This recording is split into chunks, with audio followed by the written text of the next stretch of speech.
religiosa. O Império Persa teve grande influência na região, e sua cultura, sistemas administrativos e até mesmo elementos religiosos são mencionados e estudados na Bíblia.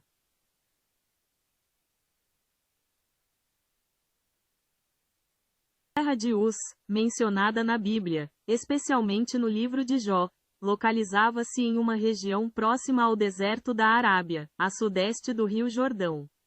Embora a localização exata seja desconhecida, é comumente associada a áreas como Arã, atual Síria, ou Édom, atual Jordânia. Mais detalhes sobre a localização. 1. Arábia. Uma das teorias mais aceitas sugere que Uz estaria situada na Arábia, a leste de Petra, no noroeste da Arábia Saudita. Outra possibilidade é que Uz estivesse localizada em Édom, a leste do Mar da Galileia e ao sul de Damasco, na região que hoje corresponde ao oeste da Jordânia ou ao sul da Síria. 3. Fronteira com o deserto. A terra de Uz era uma área fértil, com amplas plantações e rebanhos, mas também fazia fronteira com o deserto. 4. Conexão com Arã. O nome, Uz, também aparece como um dos filhos de Arã, neto de Noé, o que pode indicar uma relação com a região de Arã, atual Síria. E 5. Localização mencionada em Jó. O livro de Jó descreve Uz como um lugar com cidades muradas, rotas comerciais e onde as pessoas se envolviam em atividades como agricultura e pecuária. Apesar das diferentes teorias, a terra de Uz permanece um local enigmático na história bíblica, mas a maioria das fontes a situa em uma área entre o deserto da Arábia e a região de Édom, possivelmente envolvendo partes da Síria e da Jordânia.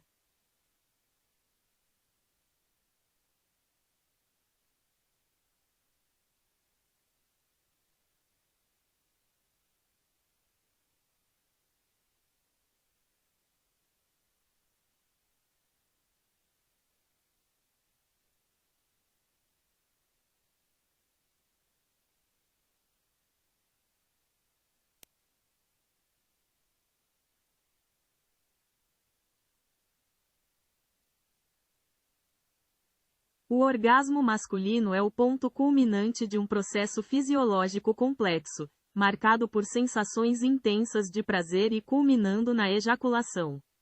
Ele envolve a estimulação sexual que desencadeia uma série de reações no corpo, desde o aumento dos batimentos cardíacos e da pressão sanguínea até contrações musculares rítmicas que levam à ejaculação.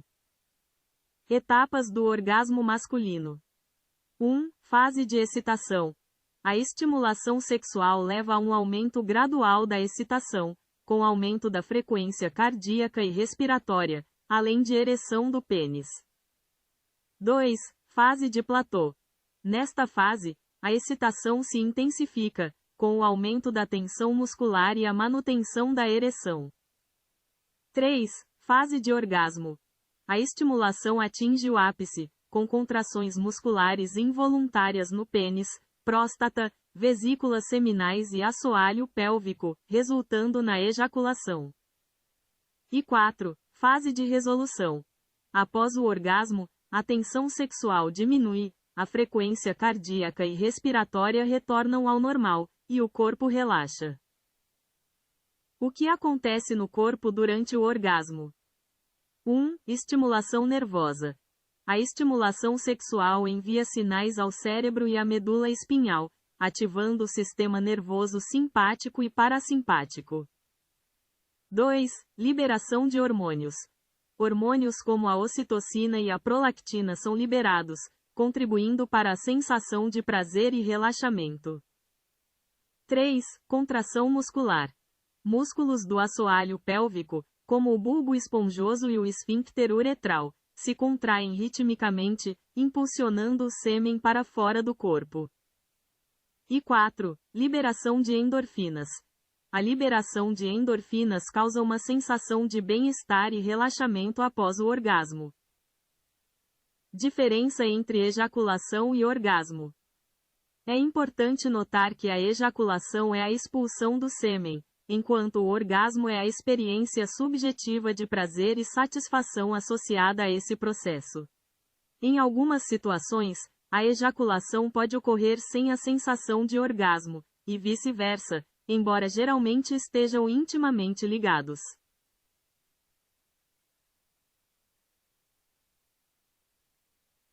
A crença popular de que os homens têm mais libido do que as mulheres é um mito. Estudos científicos recentes mostram que não existem diferenças significativas entre homens e mulheres em termos de desejo sexual. O desejo sexual é influenciado por diversos fatores, incluindo hormônios, estado emocional, experiências pessoais e fatores sociais e culturais, tanto para homens quanto para mulheres. Mitos sobre o desejo sexual. 1. Homens pensam em sexo o tempo todo. Este é um estereótipo comum, mas não é uma verdade absoluta. O desejo sexual masculino varia e é influenciado por diversos fatores, assim como o feminino. 2. Homens com mais sexo são mais másculos. A masculinidade não é definida pela frequência sexual. O desejo sexual é uma experiência pessoal e individual, e não um indicador de masculinidade. E 3. Mulheres têm menos desejo sexual. Pesquisas mostram que o desejo sexual feminino é tão forte quanto o masculino e pode variar em diferentes contextos e fases da vida. Fatores que influenciam o desejo sexual. 1. Hormônios. A testosterona desempenha um papel importante no desejo sexual masculino, mas também é importante em mulheres. Outros hormônios, como o estrogênio e a progesterona, também influenciam o desejo sexual feminino. 2. Estado emocional e mental. O estresse, a ansiedade, a depressão e outros fatores emocionais podem afetar o desejo sexual tanto em homens quanto em mulheres. E 3. Experiências pessoais. A qualidade das relações interpessoais, experiências sexuais passadas e fatores culturais e sociais podem influenciar o desejo sexual. Conclusão. Não existe uma resposta única para a pergunta sobre qual gênero tem mais desejo sexual. O desejo sexual é uma experiência complexa e multifacetada, influenciada por uma variedade de fatores biológicos, psicológicos e sociais, tanto para homens quanto para mulheres.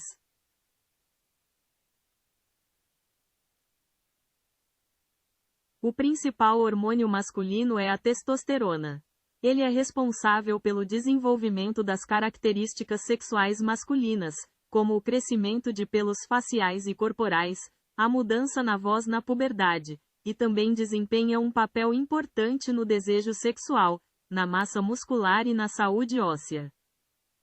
A testosterona é produzida principalmente nos testículos, mas também em menor quantidade pelas glândulas adrenais. Além de seus efeitos no corpo, a testosterona também afeta o humor e o bem-estar geral dos homens.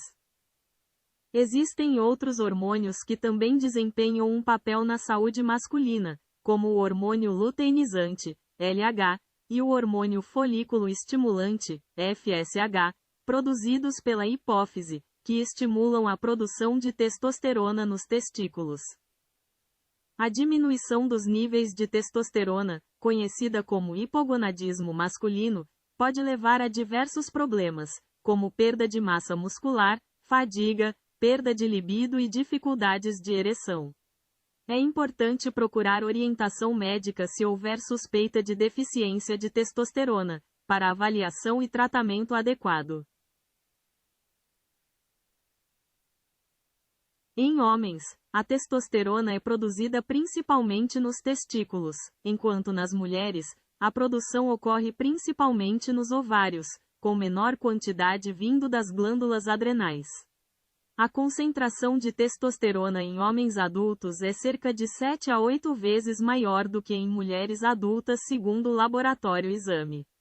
Em termos de produção diária, homens podem produzir entre 5 a 10 mg de testosterona, enquanto mulheres produzem significativamente menos de acordo com o MSD Manuals. Produção de testosterona. Homens. principalmente nos testículos, com uma pequena contribuição das glândulas adrenais. Mulheres, principalmente nos ovários, com uma contribuição das glândulas adrenais e conversão periférica de outros hormônios segundo o Instituto Verham. Níveis de testosterona. Homens. Em homens adultos, os níveis normais variam entre 300 e 1000 nanogramas, DL, informa o laboratório exame. Mulheres. Em mulheres adultas, os níveis normais são significativamente mais baixos, geralmente entre 15 e 70 nanogramas, DL. Após a menopausa, a produção de testosterona diminui ainda mais segundo a clínica mãe. Importância da testosterona. Homens. Essencial para o desenvolvimento de características sexuais masculinas, produção de espermatozoides e manutenção da massa muscular e óssea. Mulheres. Importante para a saúde óssea, massa muscular, desejo sexual e função reprodutiva. Esse texto é apenas para fins informativos. Para orientação ou diagnóstico.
Os caldeus, também conhecida como UR, localizava-se na antiga Mesopotâmia, no sul do atual Iraque, às margens do rio Eufrates.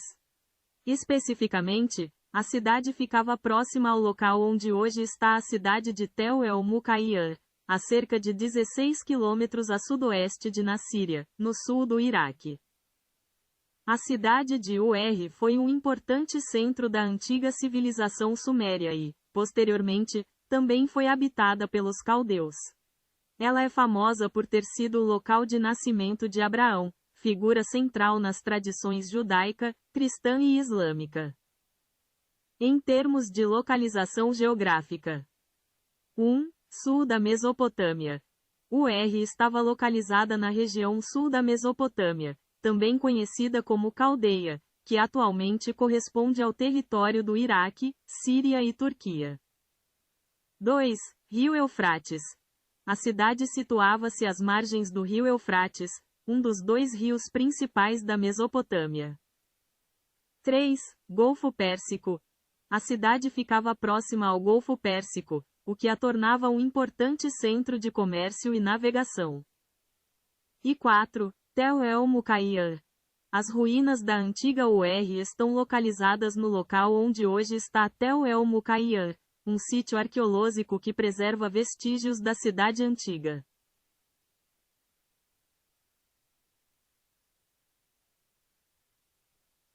O século XX foi marcado por inúmeros conflitos, mas dois se destacam: a Primeira Guerra Mundial, 1914 a 1918, e a Segunda Guerra Mundial, 1939 a 1945. Além dessas, houve diversas outras guerras e conflitos, incluindo guerras civis, guerras coloniais e conflitos regionais. Alguns dos conflitos notáveis do século XX incluem: 1. Primeira Guerra Mundial. Envolveu as principais potências europeias e resultou em milhões de mortos. 2. Segunda Guerra Mundial. Um conflito global ainda mais devastador, com consequências para o mundo todo. 3. Guerra Fria. Um longo período de tensão entre os Estados Unidos e a União Soviética, com conflitos indiretos e corrida armamentista, mas sem confronto direto entre as superpotências. 4. Guerras civis. Como a Guerra Civil Russa, Guerra Civil Espanhola e muitas outras em diferentes países. 5. Guerras coloniais. Conflitos entre potências coloniais e movimentos de independência em suas colônias. E 6. Conflitos regionais. Diversos conflitos em diferentes regiões do mundo, como o conflito árabe-israelense, a Guerra do Vietnã e a Guerra da Coreia. É importante notar que o século XX foi um período marcado por violência e instabilidade, com conflitos em quase todas as décadas e regiões do planeta.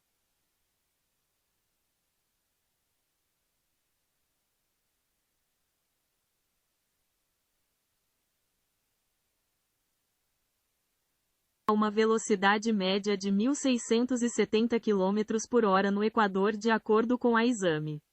Essa velocidade, no entanto, diminui à medida que nos aproximamos dos polos, pois o diâmetro do planeta é menor nessas regiões. Essa rotação, que leva aproximadamente 24 horas, é responsável pela sucessão dos dias e noites. Em detalhes. 1. Rotação. A Terra gira em torno de seu próprio eixo, completando uma volta a cada 24 horas, o que cria o ciclo de dia e noite. 2. Velocidade no Equador. A velocidade de rotação no Equador é de aproximadamente 1.670 km por hora. 3. Velocidade nos polos. Nos polos, a velocidade de rotação é praticamente zero. 4. Inércia. Apesar da alta velocidade, não sentimos a Terra girar devido à inércia. A atmosfera e tudo na Terra estão se movendo na mesma velocidade, o que elimina a sensação de movimento. E 5. Movimento de translação. Além da rotação, a Terra também realiza o movimento de translação, girando em torno do Sol, a uma velocidade média de 107.218 km por hora. Na área da medicina, vários cientistas se destacaram por suas descobertas revolucionárias. Entre eles, Hipócrates é conhecido como o pai da medicina, enquanto Andreas Vesalius fundou a anatomia moderna.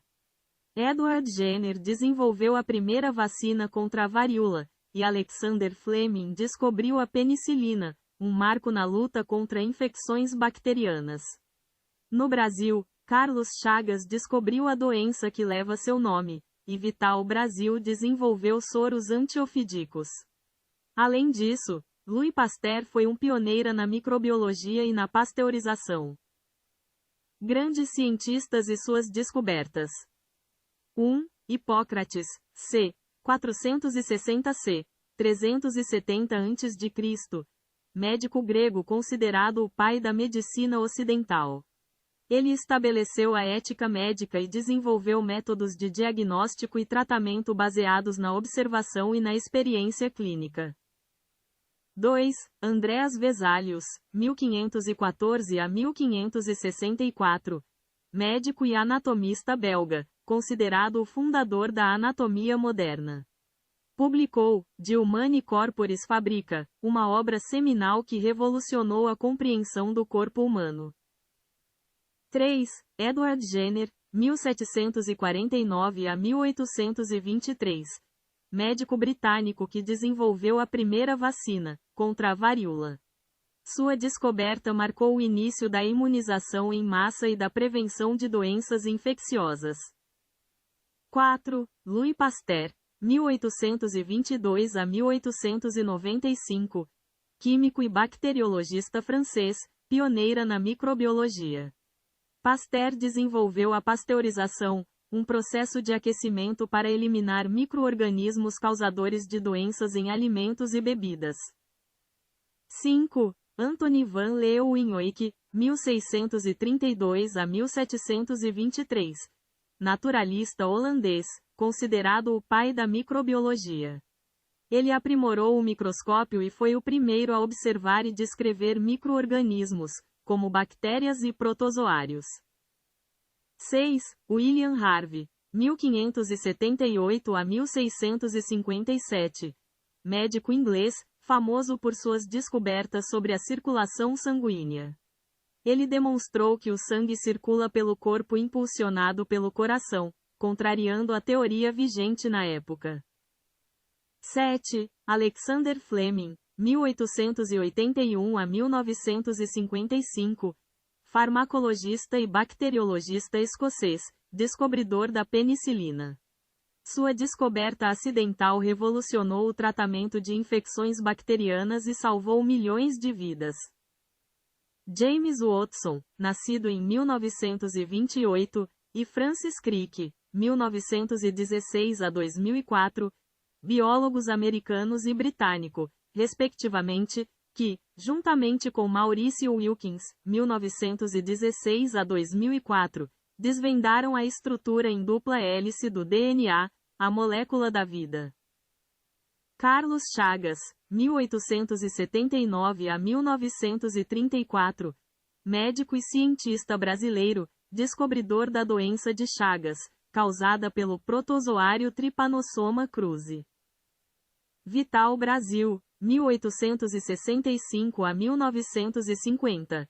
Médico sanitarista e cientista brasileiro, conhecido por suas pesquisas sobre venenos de animais peçonhentos e desenvolvimento de soros antiofídicos. Gertrude Bairro Elion, 1918 a 1999.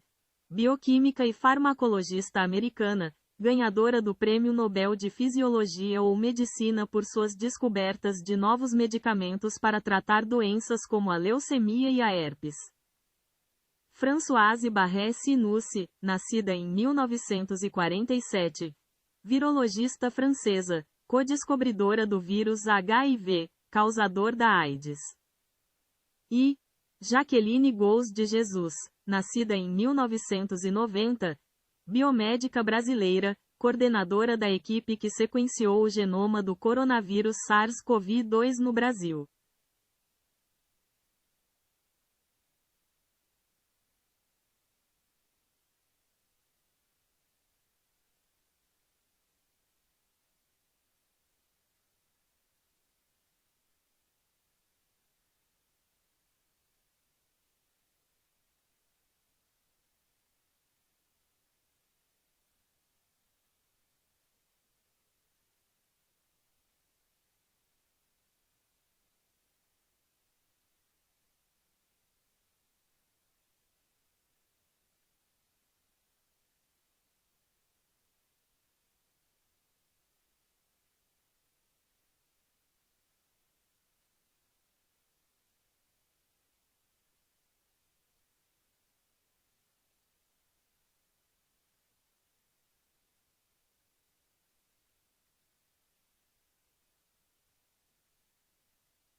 O Brasil é composto por 26 estados e um Distrito Federal, totalizando 27 unidades federativas.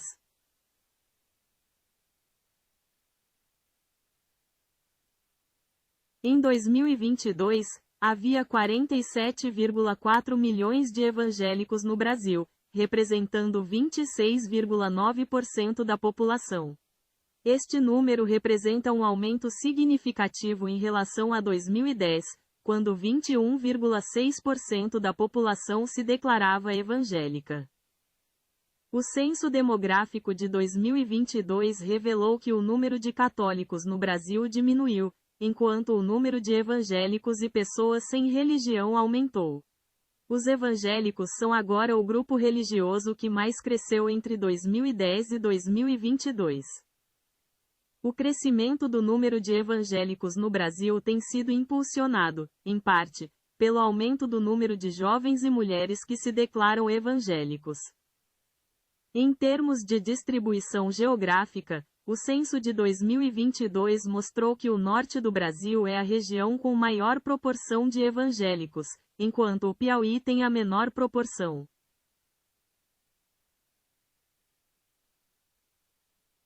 O Brasil possui cerca de 100,2 milhões de católicos, o que corresponde a 56,7% da população com 10 anos ou mais, de acordo com o Censo Demográfico de 2022. Embora o catolicismo continue sendo a religião mais praticada no país, houve uma queda em relação a 2010, quando 65,1% da população se declarava católica.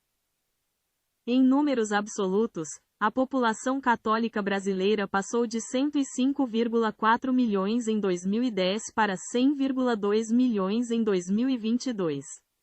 Paralelamente, o número de evangélicos cresceu, atingindo 47,4 milhões em 2022, e a população sem religião também aumentou, chegando a 16,4 milhões. Apesar da queda percentual, o Brasil ainda é o país com o maior número de católicos no mundo. No entanto, a proporção de católicos em relação à população total tem diminuído ao longo dos anos.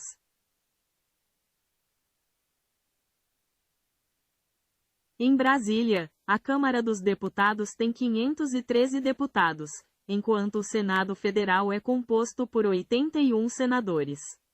Cada estado e o Distrito Federal elegem 3 senadores, totalizando 81 no Senado.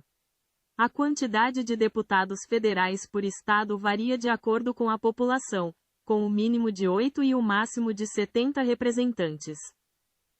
Resumo: 1. Câmara dos Deputados. 513 deputados. 2. Senado Federal. 81 senadores. 3 por Estado e Distrito Federal. E 3.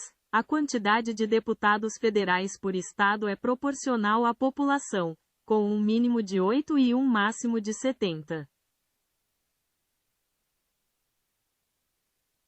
A população mundial atingiu 8 bilhões de habitantes em 15 de novembro de 2022, de acordo com a ONU.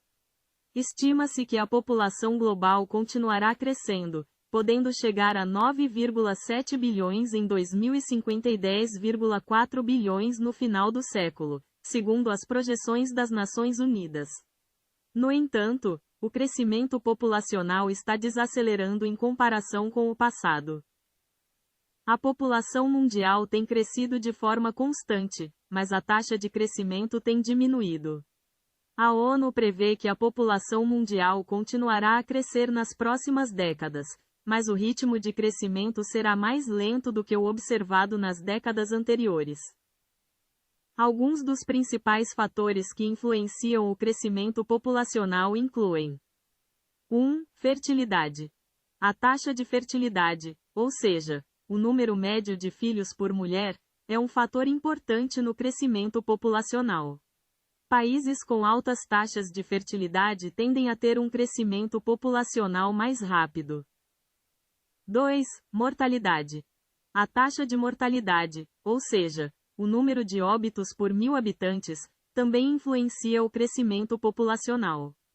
Avanços na saúde e medicina levaram a uma redução da taxa de mortalidade em muitos países, contribuindo para o crescimento populacional. E 3. Migração. O movimento de pessoas entre países também pode afetar o crescimento populacional de regiões específicas, mas não tem um impacto significativo no crescimento geral da população mundial. É importante notar que as projeções populacionais são baseadas em modelos e estimativas, e podem variar dependendo das premissas usadas. No entanto, as projeções atuais sugerem que a população mundial continuará a crescer nas próximas décadas, mas a um ritmo mais lento do que no passado.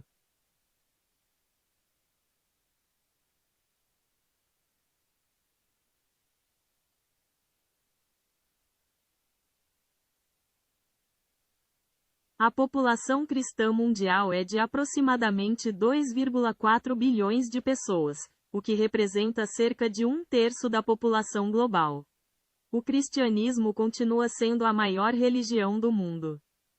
Mais detalhes. 1. O cristianismo abrange várias denominações, incluindo a Igreja Católica Romana, a maior delas, com cerca de 1,3 bilhão de fiéis. 2.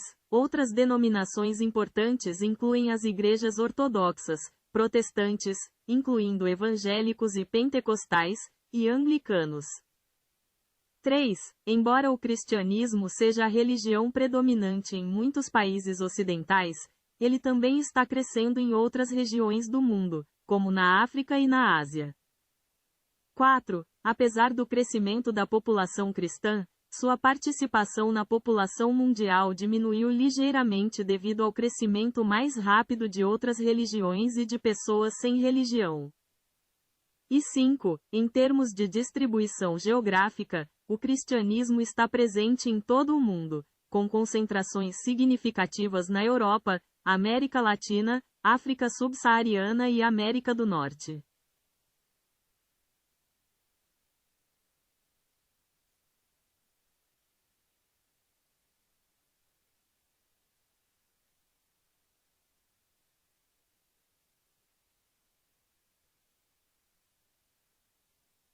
Os evangelhos foram escritos em um período que se estende do final do século I d.C. ao início do século II d.C. Acredita-se que o Evangelho de Marcos foi o primeiro a ser escrito, por volta de 65 a 75 d.C. Os evangelhos de Mateus e Lucas foram escritos posteriormente, com base em Marcos e outras fontes, e são datados entre 70 a 85 d.C. O Evangelho de João é geralmente considerado o último, com uma data de escrita estimada entre 90 a 100 d.C. Aqui está uma visão geral mais detalhada. 1. Marcos é o mais antigo dos 4 evangelhos canônicos, datado por volta de 65 a 75 d.C. 2. Mateus e Lucas, escritos posteriormente, com base em Marcos e outras fontes, são datados entre 70 a 85 d.C. E 3. João, considerado o último, com uma data de escrita estimada entre 90 a 100 d.C. Essas datas são baseadas em análises de manuscritos, estilo literário e referências a eventos históricos.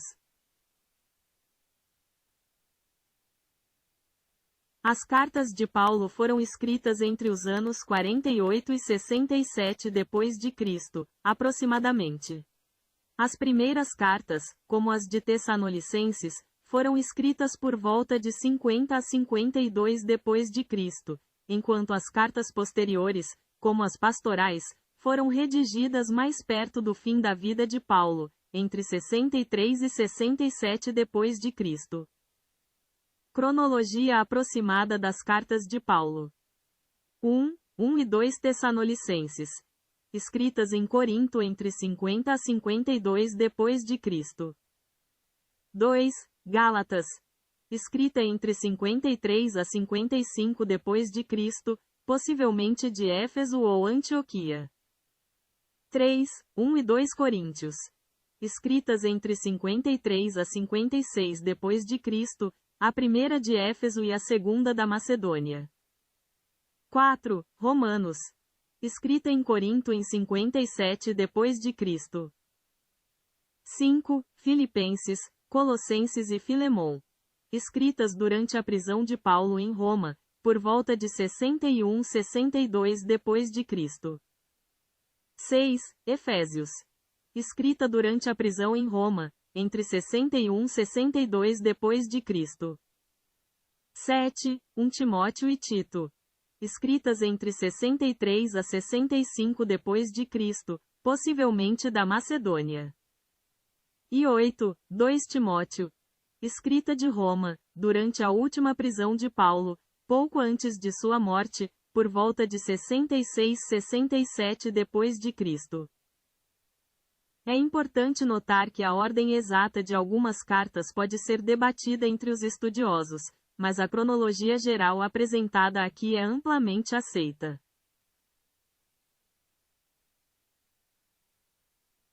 O corpo humano é uma estrutura complexa composta por sistemas interconectados, órgãos, tecidos e células.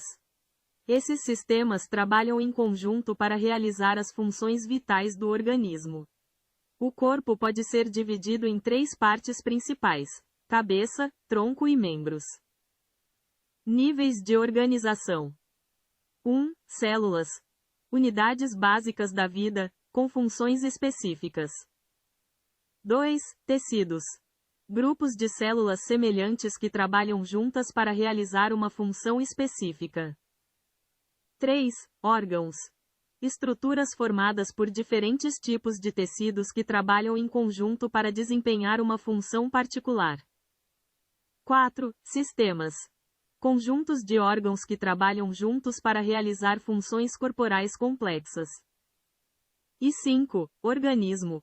O corpo humano completo, formado por todos os sistemas e suas interações. Principais sistemas do corpo humano. 1. Cardiovascular. Responsável pela circulação sanguínea e transporte de nutrientes e oxigênio. 2. Respiratório. Responsável pela troca de gases, oxigênio e dióxido de carbono, entre o corpo e o ambiente. 3. Digestório. Responsável pela digestão e absorção de alimentos. 4. Esquelético. Fornece suporte estrutural e proteção aos órgãos internos. 5. Muscular. Permite o movimento e a locomoção. 6. Nervoso. Responsável pelo controle e coordenação das funções corporais através de sinais elétricos e químicos. 7. Endócrino. Produz hormônios que regulam diversas funções corporais. Imunológico. Defende o corpo contra agentes patogênicos e doenças. Excretor, urinário. Remove resíduos metabólicos e excesso de água do corpo. Reprodutor. Responsável pela reprodução e perpetuação da espécie. Tegumentar. Formado pela pele e seus anexos, unhas, cabelos, glândulas, protege o corpo e regula a temperatura. E linfático. Sistema complementar ao circulatório, responsável pela defesa imunológica e remoção de fluidos. Composição química. O corpo humano é composto principalmente por água, cerca de 60%, e uma variedade de elementos químicos, como oxigênio, carbono, hidrogênio, nitrogênio, cálcio e fósforo. Divisão anatômica. 1. Cabeça. Contém o cérebro, olhos, nariz, boca e outras estruturas. 2. Tronco. Inclui o tórax e o abdômen, onde estão localizados órgãos importantes como o coração, pulmões, estômago e intestino. E 3. Membros. São os membros superiores, braços e mãos, e membros inferiores, pernas e pés.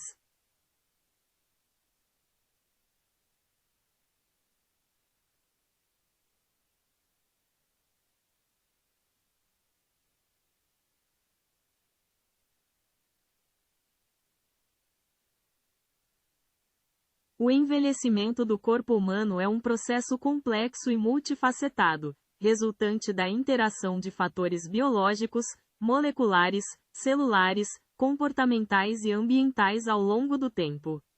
Essencialmente, é o acúmulo de alterações em órgãos e sistemas que ocorre à medida que os anos passam. Como acontece o processo de envelhecimento? Fatores biológicos. Alterações celulares. Redução da capacidade de renovação celular, perda de tecido fibroso e diminuição da função de barreira da pele. Alterações moleculares. Danos ao DNA, acúmulo de radicais livres e desequilíbrio entre oxidantes e antioxidantes, estresse oxidativo. Alterações hormonais. Diminuição de hormônios importantes como o crescimento e sexuais, afetando o metabolismo e a massa muscular. Redução da função mitocondrial. As mitocôndrias, responsáveis pela produção de energia, tornam-se menos eficientes, com acúmulo de danos e morte celular. Diminuição da capacidade de reparo celular. Menor eficiência na reparação de danos ao DNA e outras estruturas celulares. Fatores externos. Radiação solar. Exposição excessiva aos raios ultravioleta acelera o envelhecimento da pele, causando rugas e manchas. Poluição ambiental. A exposição a poluentes pode causar danos celulares e inflamação, contribuindo para o envelhecimento. Alimentação. Uma dieta inadequada, rica em gorduras e açúcares, pode acelerar o processo de envelhecimento e aumentar o risco de doenças crônicas. Estilo de vida. Fumar, consumir álcool em excesso e não praticar exercícios físicos podem prejudicar a saúde e acelerar o envelhecimento. Fatores sociais e psicológicos.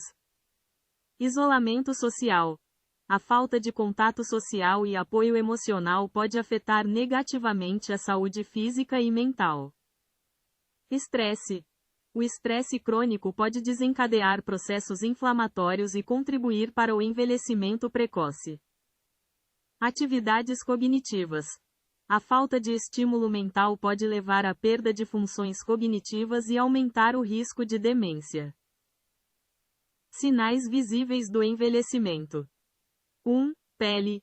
Rugas, flacidez, manchas, ressecamento e perda de elasticidade. 2. Músculos. Perda de massa muscular, sarcopenia, redução da força e equilíbrio. 3. Ossos. Diminuição da densidade óssea, osteoporose, aumentando o risco de fraturas. 4. Articulações. Rigidez, dor e dificuldade de movimento. 5. Cabelo. Perda de pigmentação, cabelos brancos, e afinamento dos fios. 6. Visão. Diminuição da acuidade visual e dificuldade de adaptação à luz. E 7. Audição.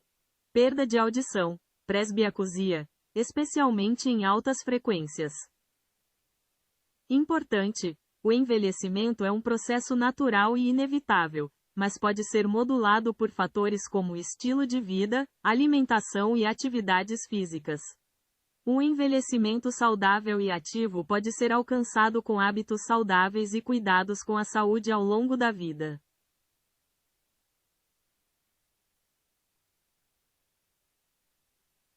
A Constituição Geográfica do Brasil refere-se à sua localização, extensão territorial, divisões regionais e limites fronteiriços. O Brasil é o maior país da América do Sul e o quinto maior do mundo, com uma área de 8.514.876,599 km². Está localizado na América do Sul, cortado pela linha do Equador e pelo Trópico de Capricórnio, com a maior parte do território na zona intertropical.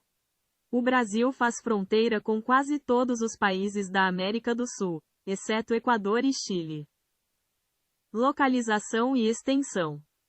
1. O Brasil está localizado na parte centro-oriental da América do Sul, ocupando uma área de 8.514.876,599 km². 2. É o maior país da América do Sul e o quinto maior do mundo. 3. O território brasileiro é cortado pela linha do Equador, com 7% ao norte e 93% ao sul da linha. E 4. O Trópico de Capricórnio também corta o Brasil, com 92% do território na zona intertropical e 8% na zona temperada do sul. Divisão territorial e regional.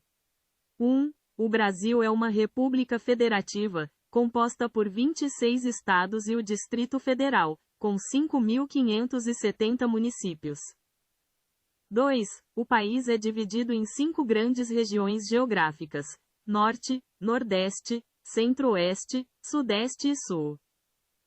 E 3. Além das regiões geográficas, o território também pode ser dividido em 3 regiões geoeconômicas: Amazônia, Nordeste e Centro-Sul. Fronteiras. 1. O Brasil faz fronteira com todos os países da América do Sul, exceto Equador e Chile. 2. Ao norte, faz fronteira com Guiana Francesa, Suriname, Guiana, Venezuela e Colômbia. 3. Ao sul, faz fronteira com Uruguai e Argentina. E 4. Ao oeste, faz fronteira com Paraguai, Bolívia e Peru. Pontos extremos. 1. O ponto mais setentrional é o Monte Caburaí, em Roraima. 2. O ponto mais meridional é o Arroio Chuí, no Rio Grande do Sul. 3. O ponto mais oriental é a Ponta dos Seixas, na Paraíba. E 4. O ponto mais ocidental é a Serra da Contamana, no Acre. O Pico da Neblina, o ponto mais alto do Brasil, está localizado no extremo norte do estado do Amazonas, na Serra do Imeri, próximo à fronteira com a Venezuela. Sua altitude é de 2.995,3 metros. Em comparação com outros picos notáveis do Brasil, o Neblina se destaca como o mais alto, seguido pelo Pico 31 de Março, 2.974,18 metros, e pelo Pico da Bandeira, 2.891,32 metros, segundo o IBGE. Localização e características. 1. Estado: Amazonas. 2. Região: Serra do Imeri, na fronteira com a Venezuela. 3. Altitude: 2.995,3 metros.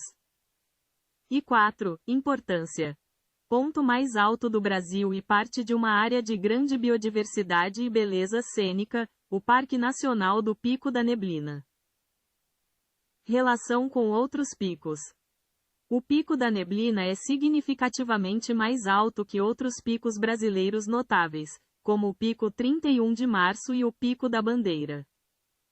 Enquanto o Pico da Neblina atinge 2.995,3 metros, o Pico 31 de Março, seu vizinho mais próximo, tem 2.974,18 metros, e o Pico da Bandeira, terceiro mais alto, tem 2.891,32 metros.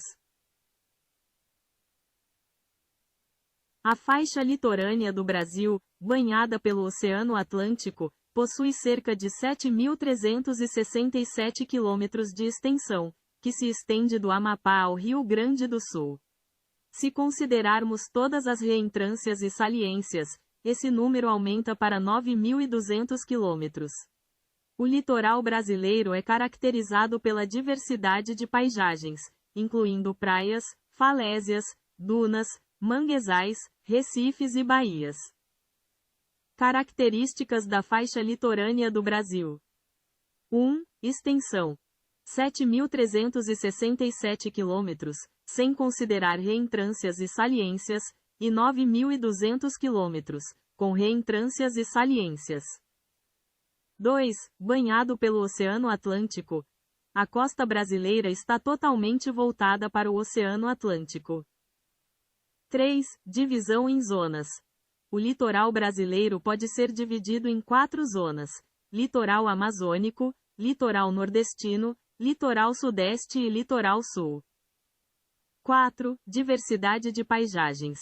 O litoral brasileiro apresenta uma grande variedade de paisagens, como praias, falésias, dunas, manguezais, recifes e baías. 5. Importância econômica e ambiental. A faixa litorânea brasileira desempenha um papel crucial na economia, devido às atividades pesqueiras, turismo e transporte marítimo. Além disso, abriga diversos ecossistemas importantes como manguezais e restingas. 6. Estados litorâneos. Dos 26 estados brasileiros, 17 possuem litoral, sendo que 9 não têm acesso ao mar. E 7. Importância histórica. A zona costeira brasileira foi fundamental na formação e desenvolvimento do país, sendo palco de importantes eventos históricos e culturais. Estados com maior e menor extensão litorânea. Maior litoral. O estado da Bahia possui o maior litoral do Brasil, com aproximadamente 1.100 quilômetros. Menor litoral. O estado do Piauí possui o menor litoral do Brasil, com cerca de 66 quilômetros. A história do mundo após Cristo é marcada por uma vasta gama de eventos significativos que moldaram a civilização como a conhecemos. Alguns dos principais acontecimentos incluem a expansão do Império Romano, a ascensão do cristianismo, a queda do Império Romano do Ocidente, o surgimento do feudalismo, as cruzadas, o Renascimento, a Reforma Protestante, a Era dos Descobrimentos, a Revolução Industrial e as Guerras Mundiais. Principais períodos e acontecimentos. 1. Império Romano. O Império Romano atingiu seu auge após a Era de Cristo, expandindo seu poder e influência sobre vastas áreas da Europa, África e Ásia. 2. Ascensão do cristianismo. O cristianismo surgiu como uma nova religião e se espalhou rapidamente, eventualmente se tornando a religião dominante em grande parte do mundo ocidental. 3. Queda do Império Romano do Ocidente. A queda do Império Romano do Ocidente em 476 d.C. marcou o fim da Antiguidade e o início da Idade Média. 4. Idade Média. Este período foi caracterizado pelo feudalismo, o domínio da Igreja Católica e as Cruzadas. 5. Renascimento e Reforma. O Renascimento trouxe um florescimento das artes, ciências e filosofia, enquanto a Reforma Protestante desafiou a autoridade da Igreja Católica. 6. Era dos Descobrimentos.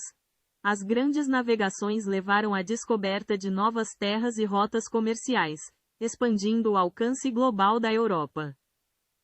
7. Revolução Industrial.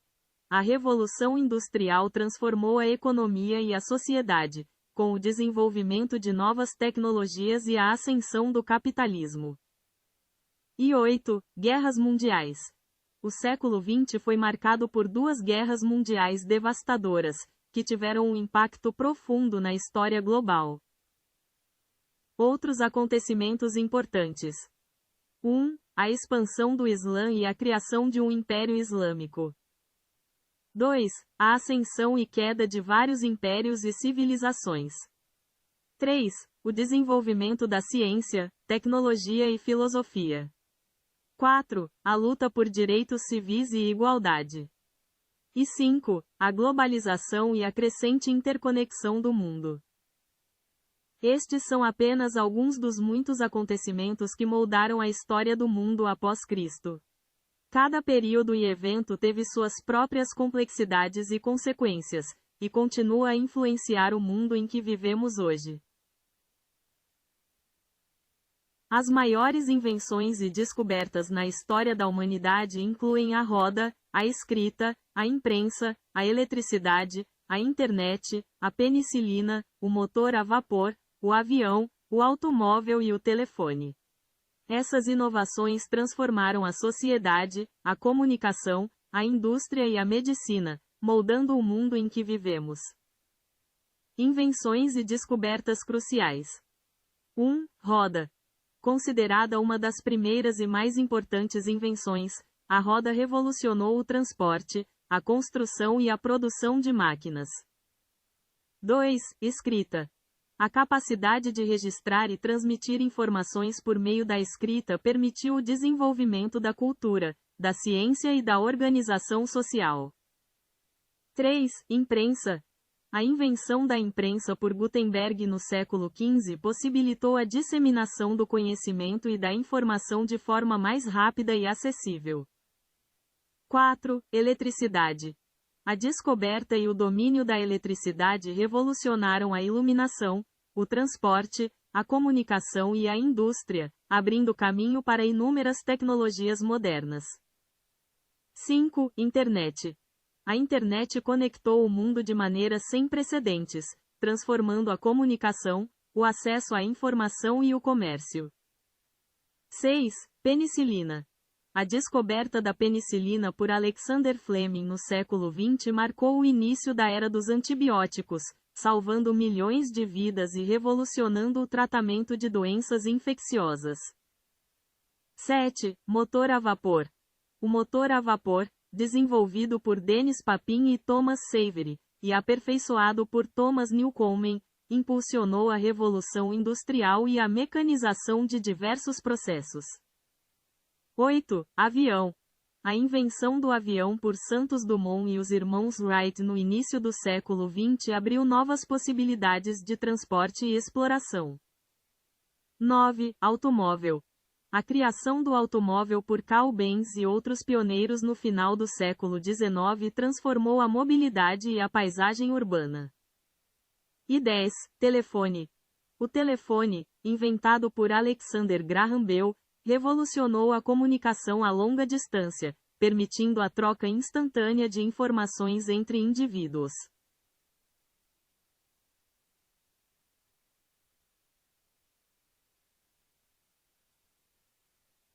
A descoberta da eletricidade não foi feita por uma única pessoa, mas sim um processo evolutivo que envolveu vários cientistas e experimentos ao longo do tempo. Tales de Mileto, por volta de 600 a.C., observou que esfregar âmbar atraía objetos leves, mas foi apenas no século XVII que a eletricidade começou a ser estudada cientificamente. Breve histórico. 1. Tales de Mileto. Observou a eletricidade estática ao esfregar âmbar, mas não aprofundou a pesquisa. 2. William Gilbert. Em 1600, publicou De Magnete, onde descreveu seus estudos sobre eletricidade e magnetismo, distinguindo a eletricidade estática do magnetismo. 3. Benjamin Franklin. Fez experimentos com eletricidade no século XVIII, incluindo o famoso experimento da pipa, e cunhou termos como eletricidade positiva e eletricidade negativa. 4. Alessandro Volta. Em 1800, inventou a primeira bateria elétrica, a pilha voltaica, que permitiu a produção contínua de corrente elétrica. E 5. Michael Faraday. Fez descobertas cruciais sobre eletromagnetismo, incluindo a indução eletromagnética, e contribuiu para a criação de motores elétricos. Portanto, a eletricidade foi descoberta e compreendida através de um processo gradual, com contribuições de diversos cientistas que exploraram diferentes aspectos do fenômeno ao longo da história.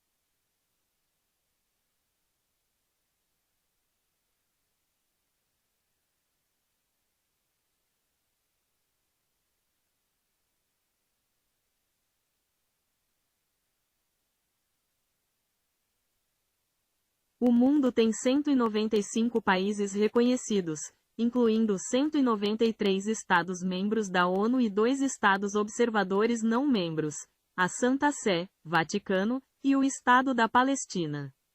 Alguns países são reconhecidos por alguns membros da comunidade internacional, mas não por todos. É importante notar que o número exato de países pode variar dependendo dos critérios utilizados para definir um país e da fonte de informação consultada. Por exemplo, a FIFA reconhece 211 países, incluindo alguns territórios que não são considerados países independentes. O reconhecimento de um país pode ser um processo complexo, envolvendo fatores como território definido, população permanente, sistema de governo, reconhecimento por outros estados e interação diplomática. Em resumo, embora a maioria das fontes reconheça 195 países, o número exato pode variar ligeiramente dependendo da perspectiva. Idiomas falados no mundo, de acordo com o Ethnologue. No entanto, muitos desses idiomas possuem poucos falantes e estão ameaçados de extinção. A diversidade linguística é enorme, mas a distribuição dos falantes é muito desigual.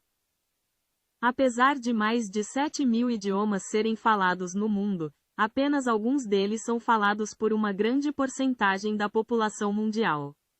Por exemplo, estima-se que o inglês, o mandarim, o hindi e o espanhol sejam falados por mais de 1 bilhão de pessoas em todo o mundo. A manutenção e preservação dos idiomas é um desafio constante, especialmente para aqueles com poucos falantes. Muitos idiomas estão em risco de extinção, e organizações estão trabalhando para revitalizar e preservar essas línguas. Em resumo, o mundo é um lugar incrivelmente diverso em termos de idiomas, com mais de 7.000 idiomas diferentes falados atualmente, mas a maioria deles são falados por pequenas comunidades.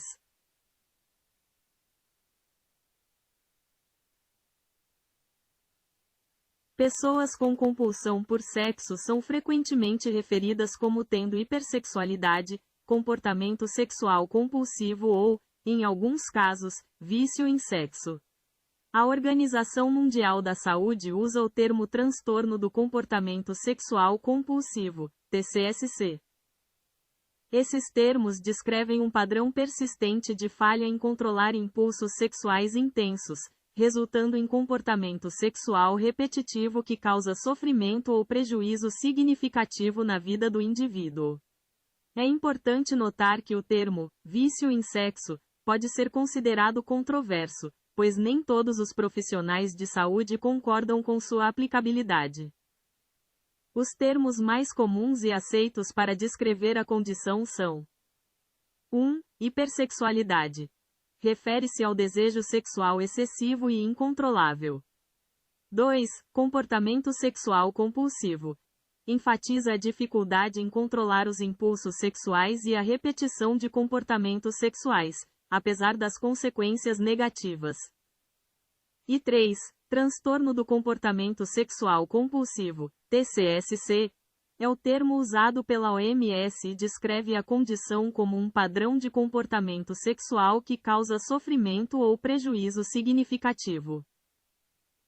É importante buscar ajuda profissional se você ou alguém que você conhece estiver enfrentando problemas relacionados à compulsão sexual, pois existem tratamentos eficazes disponíveis, como psicoterapia e, em alguns casos, medicamentos. No orgasmo masculino, o cérebro passa por uma verdadeira tempestade química, com a liberação de neurotransmissores e hormônios que induzem prazer e relaxamento. A estimulação sexual, seja física, mental ou visual, ativa o cérebro, levando à liberação de dopamina, que aumenta a excitação. Em seguida, o cérebro libera uma onda de substâncias químicas indutoras de prazer, como a ocitocina, criando a sensação de orgasmo. O orgasmo masculino é um processo complexo que envolve a interação de neurotransmissores e hormônios no cérebro e no corpo. Durante o orgasmo, neurotransmissores como dopamina, serotonina, ocitocina e endorfina são liberados, contribuindo para as sensações de prazer, recompensa e relaxamento. Como ocorre o orgasmo masculino? 1. Fase de excitação. A excitação sexual leva à liberação de adrenalina, aumentando a frequência cardíaca e o fluxo sanguíneo, preparando o corpo para o ato sexual. 2. Fase de emissão. Componentes do sêmen são secretados e transportados para a uretra prostática, com a contração de órgãos como vesículas seminais e próstata. 3. Orgasmo. Acontecem contrações musculares involuntárias na região pélvica e ejaculação. O cérebro libera grandes quantidades de dopamina, proporcionando a sensação de prazer e recompensa, além de ocitocina, serotonina e endorfinas, que contribuem para a sensação de satisfação, relaxamento e bem-estar. E 4. Pós-orgasmo. A liberação de prolactina, associada à sensação de saciedade sexual, e diminuição dos níveis de dopamina. Neurotransmissores envolvidos. 1. Dopamina. Neurotransmissor associado ao prazer e recompensa, liberado em grandes quantidades durante o orgasmo, causando euforia. 2. Ocitocina. Conhecida como o hormônio do amor, aumenta a conexão emocional e a intimidade. 3. Serotonina. Contribui para a sensação de satisfação e relaxamento após o orgasmo. 4. Endorfinas. Analgésicos naturais que promovem o bem-estar e reduzem a percepção de dor. E 5. Prolactina. Liberada após o orgasmo, associada à sensação de saciedade sexual. Importância da interação dos neurotransmissores. A interação desses neurotransmissores durante o orgasmo é fundamental para a experiência de prazer e para a manutenção do comportamento sexual, além de fortalecer os laços emocionais entre os parceiros.